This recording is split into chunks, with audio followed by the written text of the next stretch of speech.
Welcome to the 82nd Henry George Daily Devotional. We continue talking about uh, private property and land as it has been in the United States of America over time. George writes, some 12 or 15 years ago, which would have been, wait, did we read this last time? I remember making a big deal out of the 12 or 15. Uh-oh. Did we finish this? Latifundia. Yes. Uh, we did finish this. Okay. So we are actually here in Book 8. Wow, we've finished 7 books within the book Progress and Poverty. Book 8, Application of the Remedy. Chapter 1, Private Property and Land, Inconsistent with the Best Use of Land. Yes, efficiency argument. Chapter 2 will be how equal rights to the land may be asserted and secured. Chapter 3, the proposition tried by the canons of taxation. Chapter 4, endorsements with an I and objections. I have heard that that it is sort of recommended that people start when they read Progress and Poverty, I think with book 7, um, and read book 7, 8, and is it 9? I don't know. And then go back to the beginning, basically starting with his proposed solution. But and then if you not exactly his proposed solution. I mean, you start with if you start with book 7, that's the justice of the remedy, application of the remedy, and then you're like, I want to understand the theoretical basis for this. I don't know. We didn't do that. We're going to continue here. George has a quotation here from E.R. Taylor. Who is E.R. Taylor? E.R. Taylor Elementary School. Clearly, that's what they're famous for. Well, Google didn't. Who is he? Who is Edward R. Edward R. Was it Taylor or Teller? Taylor. English artist and educator. All right. Why hesitate, ye are full bearded men, with God implanted will and courage, if ye but dare show it. Never yet was will, but found some way or means to work it out. Nor e'er did fortune frown on him who dared. Shall we in presence of this grievous wrong, in this supremest moment of all time, stand trembling, cowering, when with one bold stroke those groaning millions might be ever free? And that one stroke so just, so greatly good, so level with the happiness of man, that all the angels will applaud the deed. Why hesitate? Ye are full bearded men, with God implanted will and courage, if ye dare but show it. Never yet was will, but found some way or means to work it out. Nor e'er did fortune frown on him who dared. Shall we in presence of this grievous wrong, in this supremest moment of all time, stand trembling, cowering, when with one bold stroke these groaning millions might be ever free, and that one stroke so just, so greatly good, so level with the happiness of man, that all the angels will applaud the deed. E.R. Taylor. Chapter 1 of Book 8. Private property in land, inconsistent with the best use of land. There is a delusion, and remember, land means land, and it means air, and it means water, and it means oil, electromagnetic spectrum, airspace. There is a delusion resulting from the tendency to confound the accidental with the essential. A delusion which the law writers have done their best to extend and political economists generally have acquiesced in, rather than endeavored to expose. Yeah, accidental with the essential. It is a little unsatisfying to me, and I don't quite buy it, that, oh, it was just an accident that we treat land as though it were capital, and that it's an accident that we let people just claim land. I tend to think that actually private property and land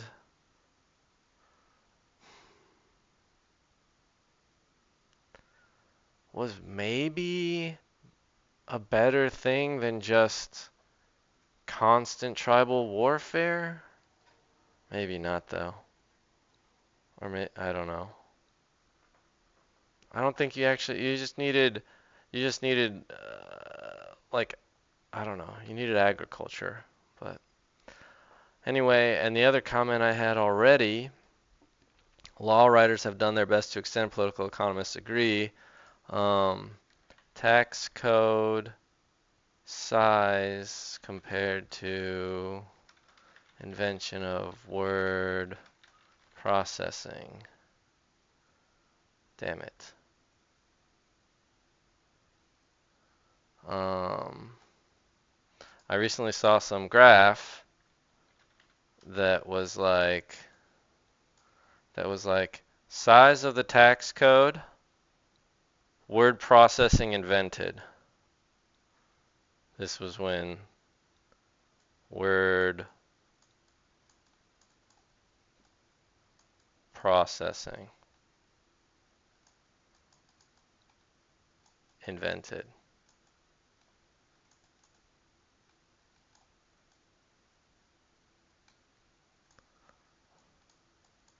This is time. Always label your axes. Otherwise, nobody knows what you're saying. Size of tax code. For people who can't read what I'm writing because they either can't read what I've written or because they're just listening, I have a graph here that I saw that I've recreated as best I can that says when word processing was invented, the size of the tax code had sort of stagnated for a while, but then because people were able to type a bunch, I guess it shot way up. I don't know. Correlation, causation, fabrication. Back to George. So the law writers did their best to extend, political economists have acquiesced rather than endeavored to expose that private property in land is necessary to the proper use of land. I mean, here's what I was just sort of saying myself, that maybe it was a better use of the land um, than simple, I don't know, nomadic. Like to enable agriculture, you needed like exclusive use of a piece of land. So it was kind of I could see how maybe it was sort of accidental that we're like, oh, well, that means this person owns this land forever and ever, but I don't know. And that, again, to make land common property, this is the idea that is the accidental with the essential. It's the delusion that to make land common property would be to destroy civilization and revert to barbarism. This delusion may be likened to the idea which, according to Charles Lamb, so long prevailed among the Chinese after the savor of roast pork had been accidentally discovered by the burning down of Hoti's hut, that to cook a pig it was necessary to set a fire to a house. How's that? Did the Chinese think they had to burn a house down to cook a pig? Is this how, having first tasted pig, accidentally cooked when his house burned down? A Chinese farmer kept on burning down houses to produce that wonderful result. His neighbor's faults. This can't be real.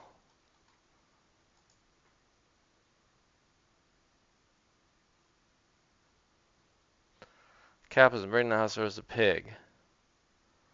Alright. Charles Lamb burning pig Chinese. Is the whole point is this is just a...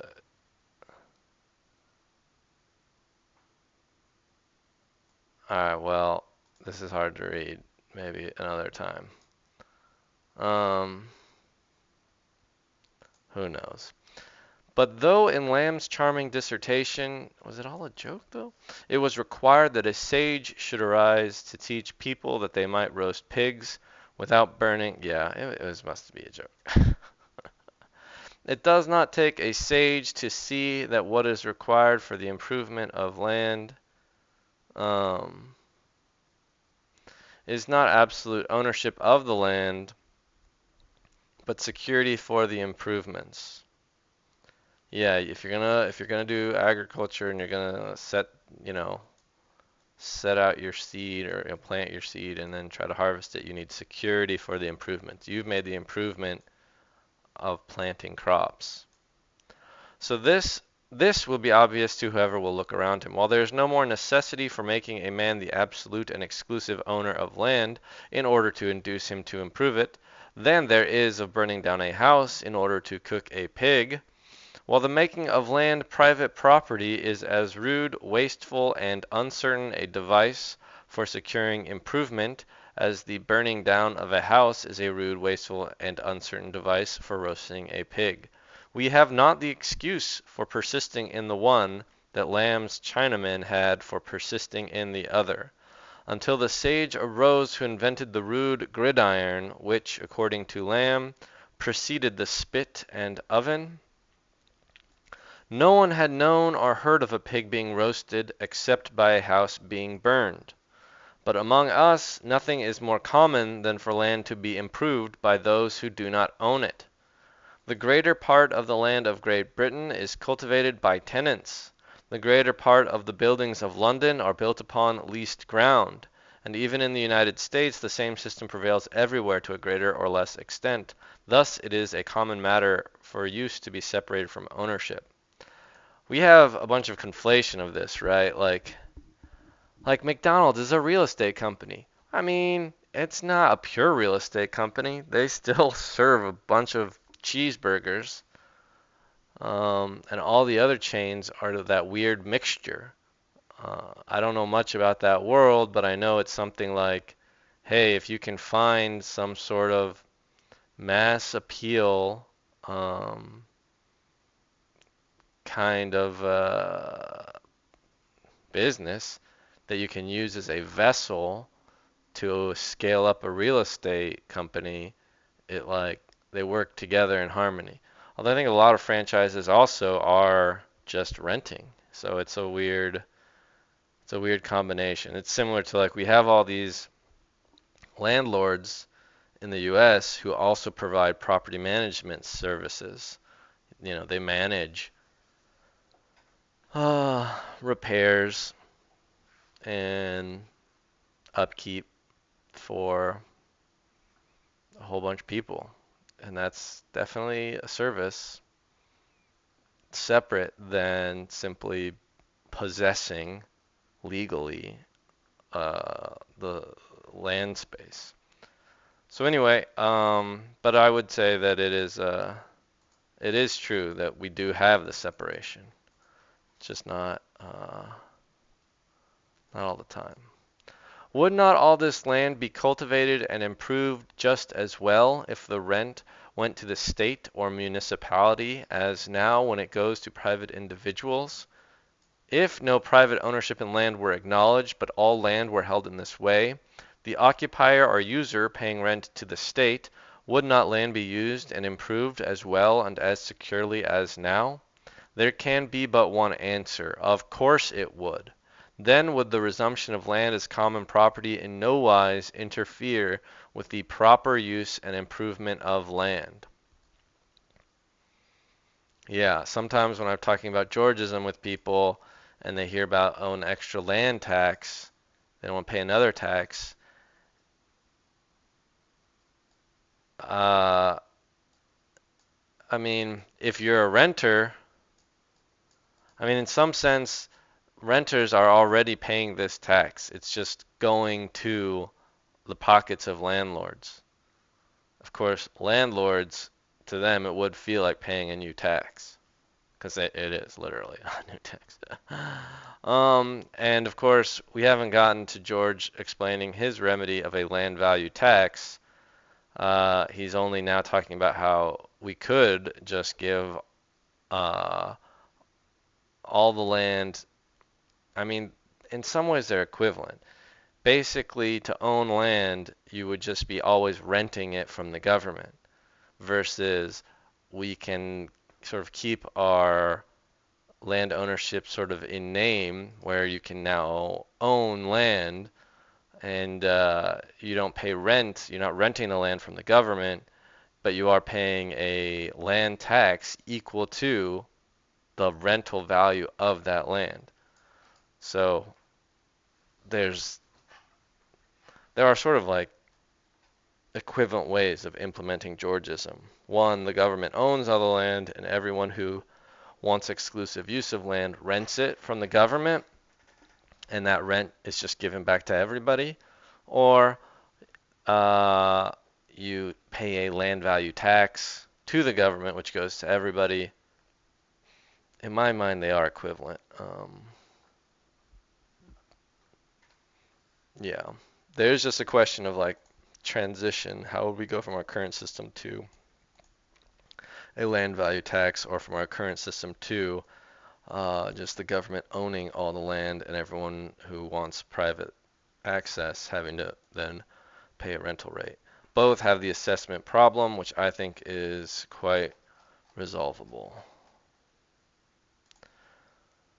What is necessary for the use of land, George writes, is not its private ownership, George writes, but the security of improvements. It is not necessary to say to a man, "This land is yours," in order to induce him to cultivate it or improvement. It is only necessary to say to him, "Whatever your labor or capital produces on this land shall be yours."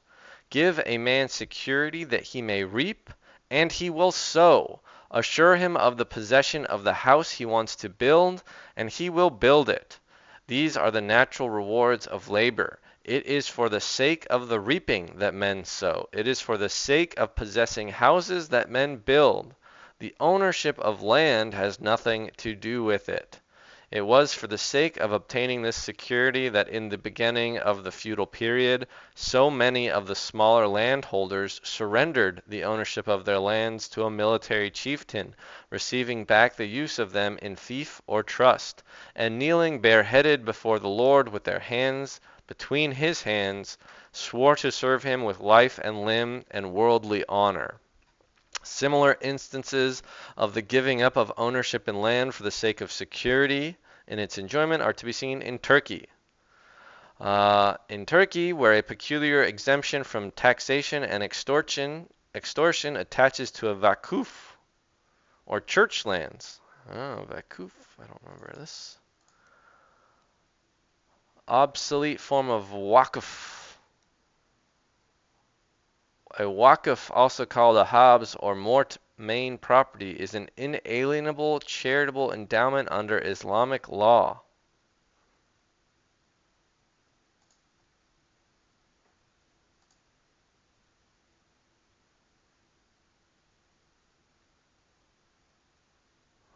Land endowment, huh?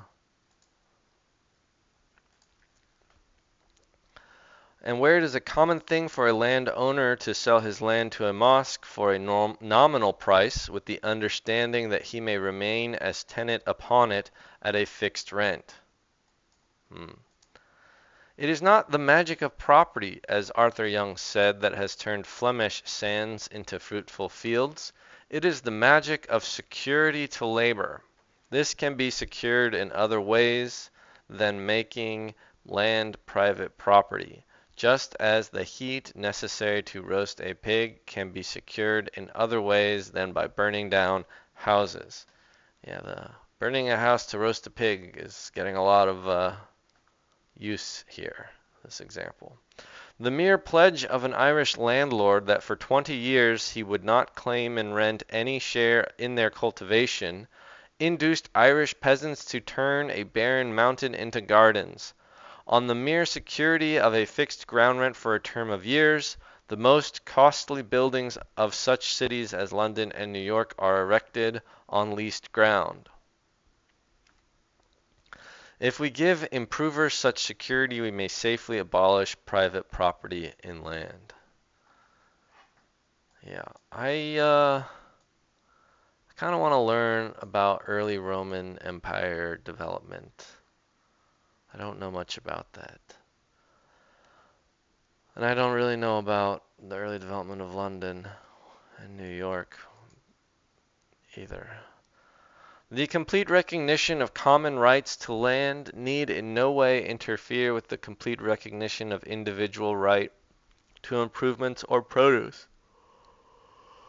I have to also say that I hardly ever comment on this. So much of the time when I'm reading this, I think about Valheim or Minecraft and these video games where nobody, even when you're playing like cooperatively on a server or in a world, uh, as long like everybody just wants, the reward of their labor, and sort of acknowledges that like, oh, if you built a thing, you get that thing. But nobody is like just inherently like, oh, what I really want is just to own the land. The only reason you would do that is if you were able to extort from it, but you can't in those games. Um, you can steal from each other, of course, sort of. It would be a little. You can't steal off of their person, but you could, I suppose, follow around somebody as they were mining ore, and as they smashed it, try to catch it instead of them. But that would only like you could earn just as much by just um, swinging your own pick. It's like thievery at best could make you as much as one other person produces. Although, I guess you could wait till they stash it all up and then try to go grab it all. Anyway, that is thievery. Just like land ownership and rent seeking is thievery. Um, to complete the complete recognition of common rights to land need in no way interfere with the complete recognition of individual right to improvements or produce.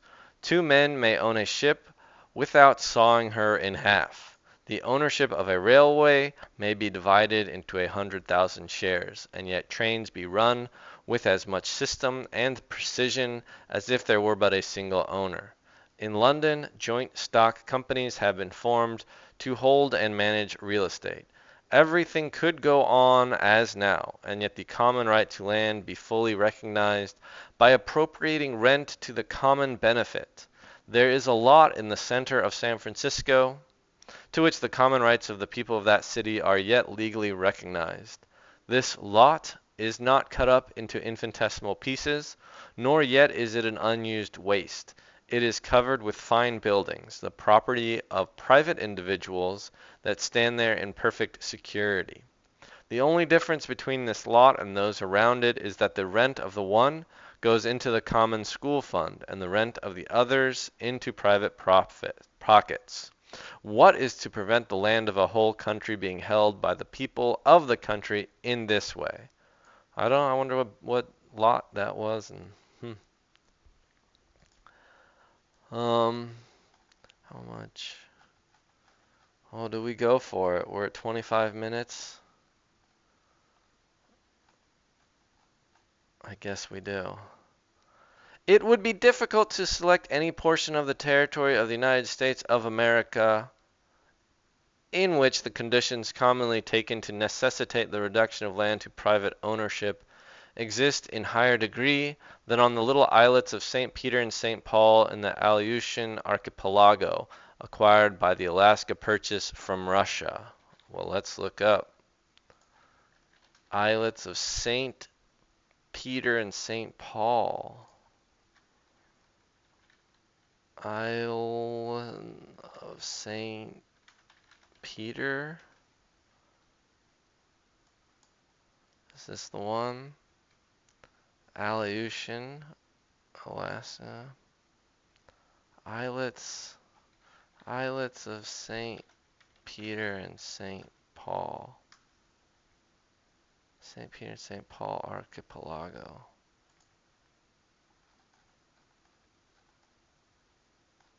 Where is it? Open in maps.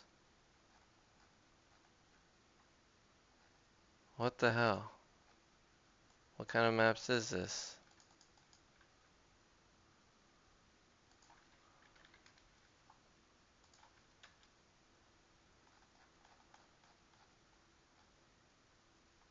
Wow, never mind.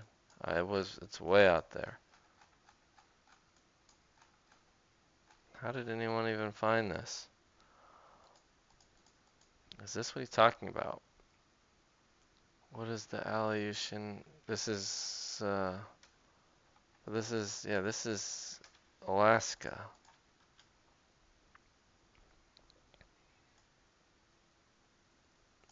Well, anyway, this is different.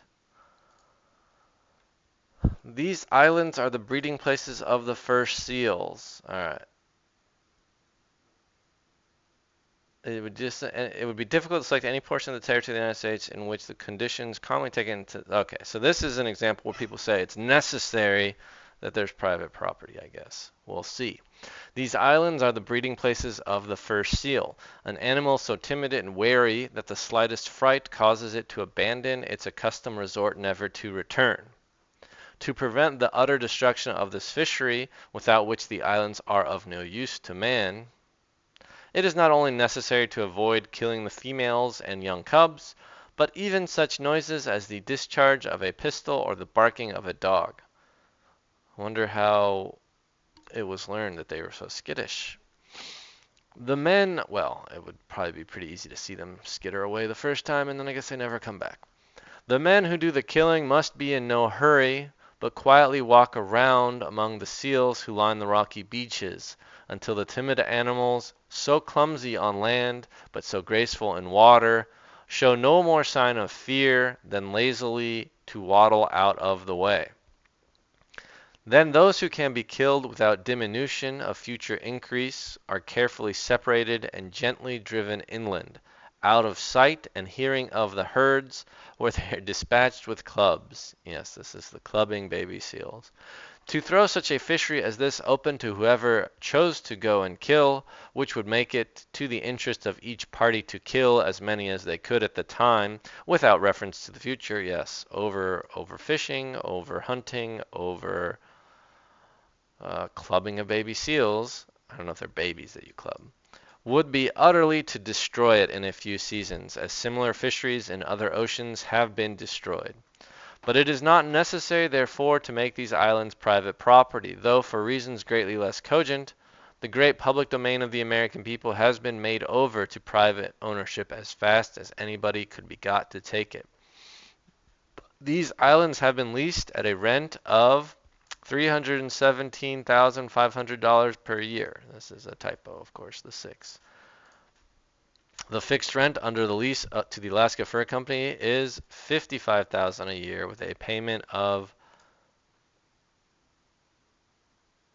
maybe $262.5 on each skin, which on 100,000 skins, to which the take is limited, amounts to $262,500, a total rent of $317,500.